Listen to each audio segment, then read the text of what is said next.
Some important results of trigonometry.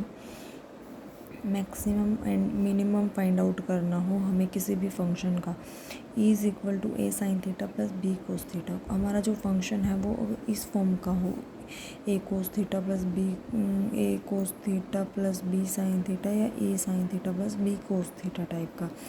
उसकी जो maximum value होगी उसके साइन के आगे जो भी इंटीजर नंबर रियल नंबर हो, और कोस के आगे जो भी इंटीजर या रियल नंबर हो उसका स्क्वायर करके सम करके स्क्वायर रूट करना है। मैक्सिमम वैल्यू क्या आएगी? स्क्वायर रूट ऑफ ए का स्क्वायर और बी का स्क्वायर का रूट। और मिनिमम वैल्यू निकालनी हो तो इसी का हम क्या करते हैं, माइनस करते हैं, root of a square plus b square का। जैसे हमने कोई फंक्शन ले लिया 2 sine theta minus cos theta, तो इसका मैक्सिमम निकालेंगे तो 2 का स्क्वायर प्लस -1 है कोस के आगे तो -1 का स्क्वायर और इसका स्क्वायर रूट। 2 2 जा 4 प्लस 1 का स्क्वायर 1, 4 प्लस 1 5, रूट 5 आ गया इसका मैक्सिमम। इसी के आगे माइनस साइन लगा देंगे तो ये इसी नंबर का मैक्सिमम हो जाएगा। इस फंक्शन का मैक्सिमम रूट 5 है, मिनिमम माइनस का रूट 5 है। अगर हम इसकी रेंज की बात करें, रेंज को हमने मान लिया y से डिनोट कर लिया रेंज को, तो इस फंक्शन की जो रेंज है वो बिलोंग किससे करेगी? पहले हम मिनिमम लिखते हैं और फिर हम क्या लिखते हैं, मैक्सिमम लिखते हैं, माइनस का रूट 5 से रूट 5 तक अगर रेंज पूछे तो हमें। ऐसे ही सेकंड, अगर जो फंक्शन है A sine square x plus B cosecant square x type का है, तो उसका जो मिनिमम होगा वो 2 गुणा रूट ऑफ ए बी होगा और मैक्सिमम होगा इन्फिनिटी। अगर हमारा function A cos square x plus B secant square x type का है, तो उसका जो मिनिमम होगा वो 2 रूट ऑफ ए बी होगा और मैक्सिमम होगा वो इन्फिनिटी होगा।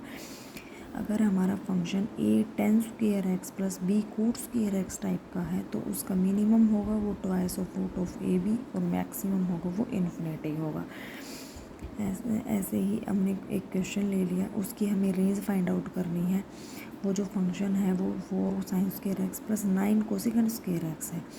फर्स्ट ऑफ ऑल हम उसका मैक्सिमम फाइंड आउट करेंगे। अगर इस टाइप का फंक्शन है उसका मैक्सिमम हमेशा इन्फिनिटी आता है और जो मिनिमम आता है वो ट्वाइस ऑफ ए का स्क्वायर, मतलब ए क्या है इसमें 4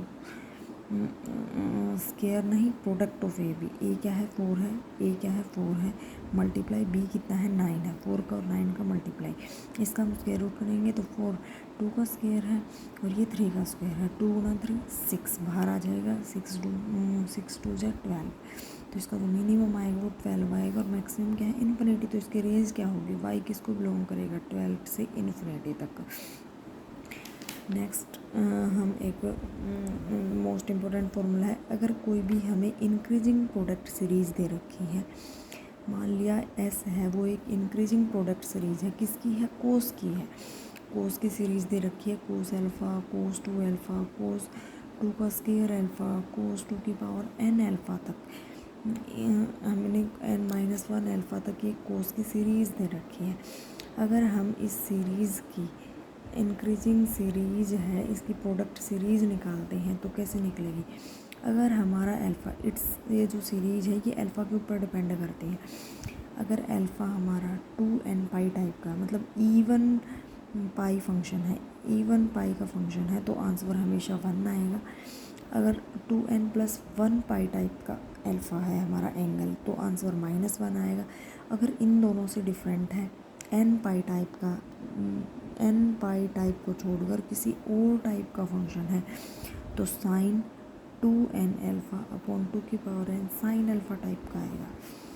तो हमने एक ऐसा एग्जांपल लिया जिसमें इन दोनों से डिफरेंट एंगल है, मतलब इन दोनों का होगा तो हम आंसर डायरेक्ट 1 या -1 लिख देंगे, और इनसे डिफरेंट है। जैसे हमने लिया कोस π/9, कोस 2π/9, कोस 3π/9 और कोस 4π/9। ये एक क्वेश्चन कंप्लीट। इसके अंदर क्या है, एक डिजिट तो ऐसे है, ये 3π/9, 3 से 9 कैंसिल हो जाएगा तो कोस π/3 आएगा। कोस π/3 की वैल्यू हमें डायरेक्ट पता ही है, तो इसके लिए ऊपर हम फॉर्मूला नहीं लगाएंगे, इन तीनों पे लगाएंगे।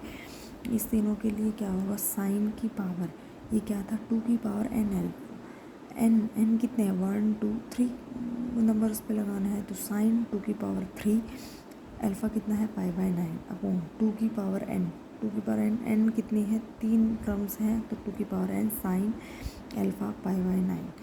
अब इसको सोल्व करेंगे, साइन टू की पावर 3 8 पाई बाई 9 और टू की पावर 3 इसको भी 8 पाई बाई 9 लिख सकते हैं। कोस पाई बाई 3 हमने अलग से लिख लिया। अब ये हमारे पास हो गया sine 8 pi by 9। Sine 8 pi by 9 को मैं क्या लिख सकती हूँ, sine pi minus pi by 9। इसका मतलब 8 पाई बाई 9 है। और ये कौन से क्वाड्रेंट में आता है, ये सेकंड क्वाड्रेंट में आता है। सेकंड क्वाड्रेंट में साइन क्या रहता है, पॉजिटिव रहता है, तो क्या आ जाएगा, साइन पाई बाई 9 आ जाएगा। तो हमने इसको लिख दिया।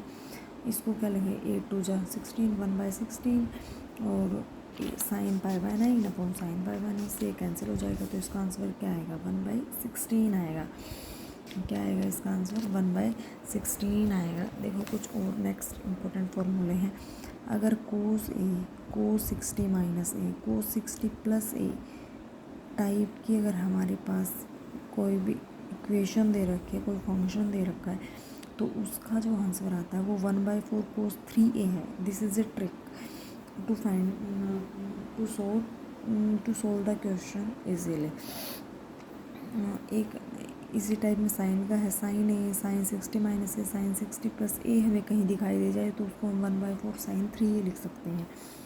अगर tan ए tan 60 माइनस ए और tan 60 प्लस ए दिखाई दे जाए तो हम उसको tan 3a लिख सकते हैं।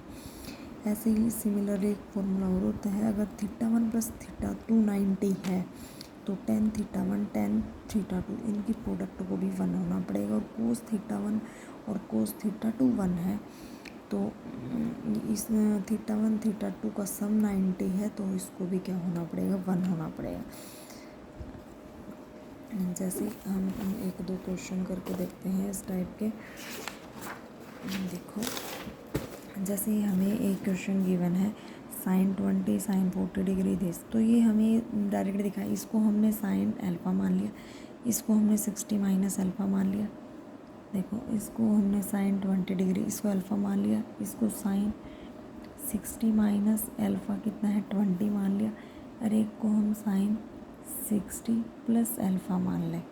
और साइन 60 डिग्री की वैल्यू हमें डायरेक्ट पता ही होती है, तो ये हमारा वो फॉर्मूला बन गया। और फॉर्मूला क्या था, साइन 1/4 साइन 3 अल्फ़ा। 3 अल्फ़ा की वैल्यू कितनी है 20 डिग्री, और इसकी वैल्यू हमें डायरेक्ट पता ही होती है। तो 1/4 गुना साइन 60 की वैल्यू कितनी होती है, 3 2 जा 6, साइन 60 की वैल्यू √3/2, इसमें साइन 60 की वैल्यू √3/2, √3 गुना √3 3 अपॉन 4 गुना 4 16, तो इसका आंसर क्या आएगा 3/16। ऐसे ही सिमिलरली एक क्वेश्चन ये है, sine tan 2θ dot tan 7θ is equal to 1, then theta की वैल्यू क्या होगी। इसमें क्या होता है, ये चीज़ 1 कब होती है, हमें पता है ये चीज़ 1 कब होगी, जब θ1 θ2 का सम, θ1 कितना है 2θ, θ2 कितना है 7θ, इसका सम क्या होगा 1 होगा।